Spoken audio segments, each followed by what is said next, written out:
Greetings to you all, and we're so very happy to have you back here and having another conversation, Inside Out Conversations. Absolutely. We have worked together for a very long time and learned a lot about what it means to work in businesses and organisations, complex global structures.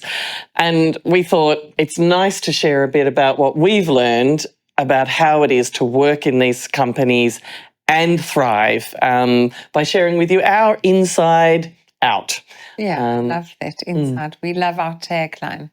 So before we proceed with today's conversation, please hit the likes and subscribe to our channel and help us build momentum here. Yes. We're very excited about our journey.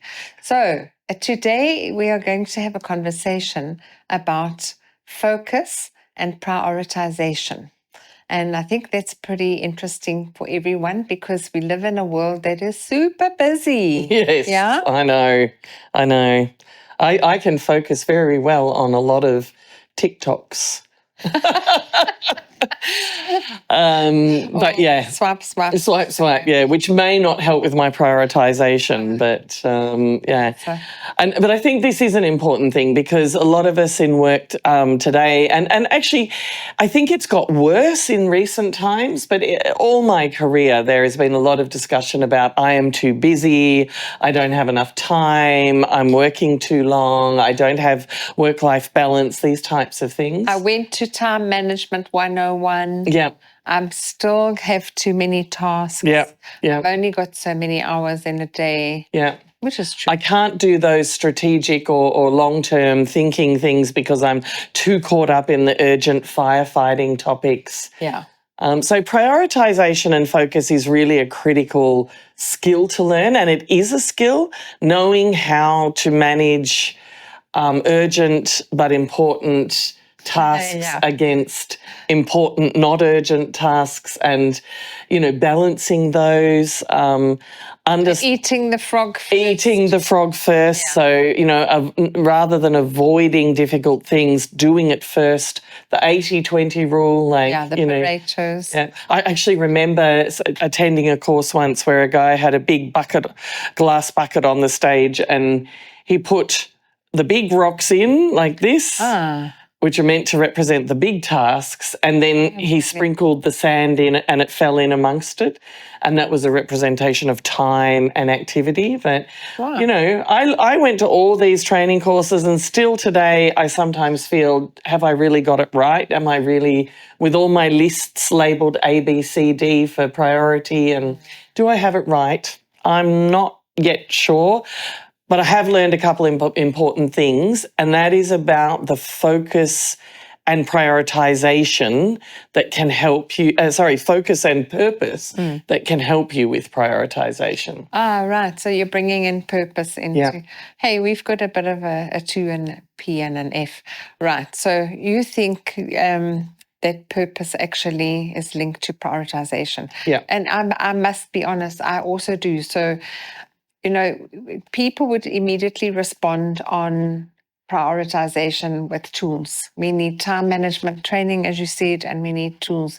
Of course, those are very useful, but it has a far deeper meaning to actually think about what you want to do this week and what you're going to do well and what you're going to do first, because it definitely does link to your purpose of being, and also what's going to make you feel good, right? Yeah. And I guess that brings me to the point, though, because whether you work in a small company, a small and medium company, a large multinational, there are moments in time when you need to do a bunch of activities that is for somebody else's purpose, and then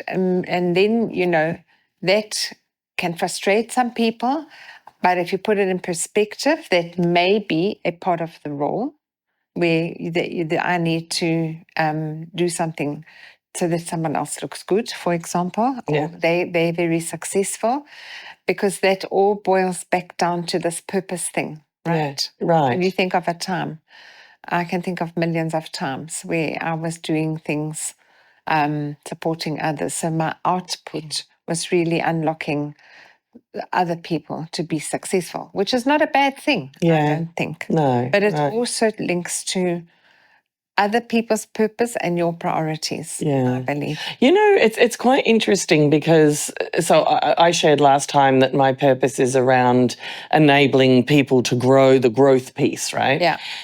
And one of the things that I've heard over and over and over again since I've been, 30 years of work or longer, is that things like, I don't have enough time for training. I don't have enough time to give feedback. I don't have enough time to develop and coach my people. And I've always, and largely managers with these things, sometimes team members, but largely managers. And it's always been a rub for me because, when my purpose is growth and I always find enough time to enable growth, I sometimes don't understand why they can't find that time. Yeah, because you would find time to go on holiday, you would take your leave. Right. But you didn't find time to go make a space for your own development. Right. This is brilliant. Yeah. Really good, interesting thing to think about. Or something that I've often said to managers is when they pull people out of formal training courses, for example, and they would say, oh yeah, but someone's called in sick or someone's not available, so they can't go to training. And I would say, what if they were sick? Like, what if they were sick today? What would you do? And it's this, and that's what prioritization is. Yeah. I don't prioritize training, therefore, when I get challenged with time, training is the thing that goes away. Now, I prioritize training. So for me, if I run out of time, the thing that goes away might be the report or the,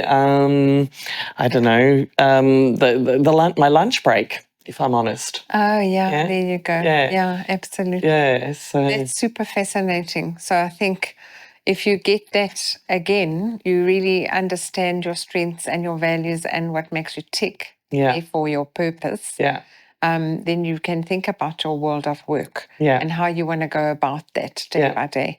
Because at the end of the day, you're there in work a lot and you need to be in a good space with it. Yeah. So prioritizing your week or your day at work really around also what motivates you, what makes you feel inspired. Super important. Yeah. And I also think there's a piece which is about, some people, their purpose is to complete the work. Like some people are really driven by that sense of completion. I feel good because I've completed the task or I've completed the work. And there's an interesting purpose because when that kicks in, of course, what you see is people working long hours, driving themselves. And unfortunately, sometimes the impact of that is that family members, friends or others start to go, what are you doing? Why are you working? Yeah. So then they get this sort of... But it's very true what you say, because I'm just thinking about most interviews I've done, I've asked that question to understand what makes people tick. Yeah. I've asked the question, if you go home at the end of the day and you say to your family or your loved ones, I had a great day at work, what made that day great? Yeah. And I must be honest, I would say in more than 80% of the time, people are saying, when my list is complete, when I've managed to get on top of all my tasks and my list is complete. It's a whole different way of thinking about things. But at the end of the day, we do have to do deliverables. Yeah. We have to do deliverables and we do need to get the boxes ticked. Yeah. So it's about balancing that with also those things that keep you in a wellness space, I would say. And I've learned there are 3 things from my perspective that can help you with that. And I think here it goes. One is exactly this. You mentioned it before, eating the frog, so that there are things that you don't like to do that you won't like to do. My strong advice is get them done first and focus on getting them done so that you can cross them off your list and move on to things that maybe bring you joy or even things that allow you some space to grow and, because I really want you to grow and develop. So that's one thing. I think the other thing is focus. So this piece around focus, not, finding a way not to distract, avoid multitasking, because that is actually physically and mentally not possible. Multitasking is a distraction. So focus on what you're doing and get it finished. And I think the third thing is make sure that you are doing work that needs to be done and not work that is a nice to have or a you wanted to do it. Right. So there's something interesting, because I'm not saying you can't do nice to haves or I want to do it.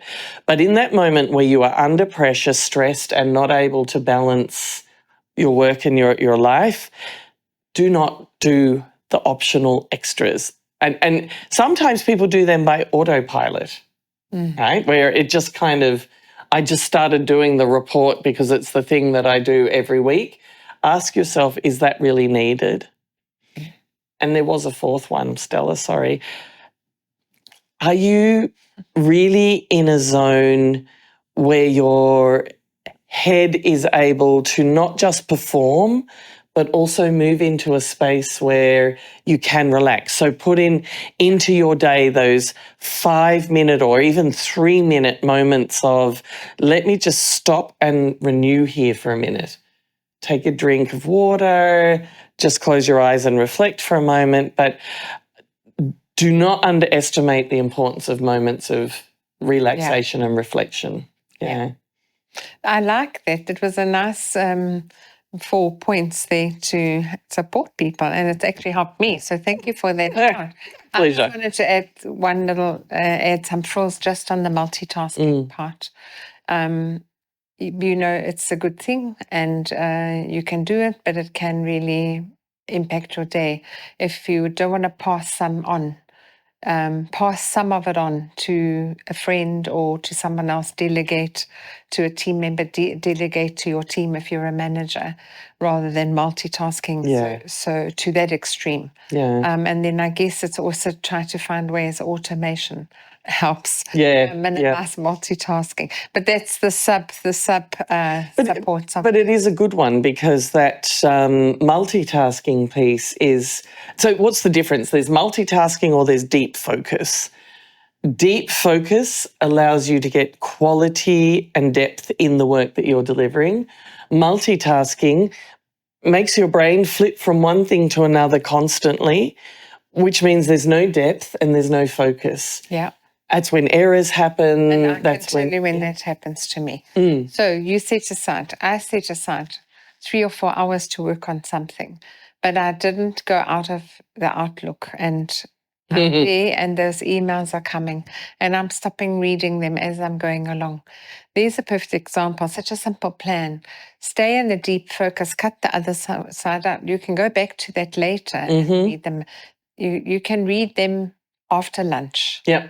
You need to do the deep focus. I really like that, that you spoke about deep focus now, because that's very different to multitasking. Yeah. And I would say a lot of us, whatever our situation is, do multitasking without even realizing it all day.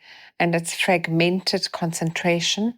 And it really is very draining. It's when you go home at the end of a day like that, you're exhausted. Yeah. And you just feel like you're being hammered. Yeah. And not only because that email thing, I think if anyone takes anything away from this, take Stella's advice. If you have a piece of work that requires deep focus, turn those emails and team messages off. Yeah. Because I had a situation once where I had drafted an email. I was multitasking one thing and another, doing this, doing that, doing this, had drafted an email. I wanted to look up the email address of one other team member. And I typed it in there to see what the email address was and accidentally hit send. And, of course, that email went out to all the wrong people. I then had to spend the next half an hour ringing up.